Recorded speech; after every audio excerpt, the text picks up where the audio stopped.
హైదరాబాదులో బోనాల పరంపరలో మరో ప్రముఖ ఆధ్యాత్మిక క్షేత్రం బల్కంపేట ఎల్లమ్మ ఆలయం. ఎల్లమ్మ తల్లిని దర్శించుకునేందుకు ఆషాఢ మాసంలో వేలాది మంది భక్తులు తరలివస్తారు.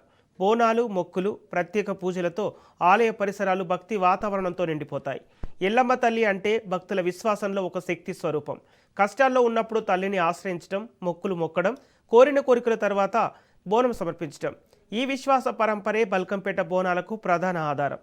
బోనాల సందర్భంగా ఎల్లమ్మ దేవతకు ప్రత్యేక పూజలు నిర్వహించే సంప్రదాయం హైదరాబాద్లో తరతరాలుగా సాగుతోంది. బోనం సమర్పణలో మహిళల పాత్ర ప్రత్యేకం. తలపై అలంకరించిన బోనం, దానిపై వెలిగే దీపం, చుట్టూ వేపాకులు, పసుపు, కుంకుమ, అమ్మవారి ఆలయం వైపు అడుగులు వేసే భక్తులు.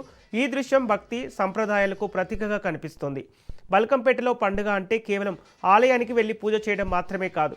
కుటుంబం అంతా కలిసి పాల్గొనటం, బంధువులను ఆహ్వానించడం, మొక్కులు తీర్చుకోవటం, ప్రసాదాలు పంచుకోవటం, ఇలా సమాజాన్ని ఒకచోట చేర్చే ఆధ్యాత్మిక వేడుకగా బోనాలు కొనసాగుతున్నాయి. తల్లి ఎల్లమ్మపై భక్తి తరతరాలుగా వస్తున్న ఆచారం, నగర జీవన శైలిలోనూ నిలిచిపోయిన తెలంగాణ పల్లె సంస్కృతి, ఇవన్నీ బల్కంపేట బోనాల్లో కనిపిస్తాయి.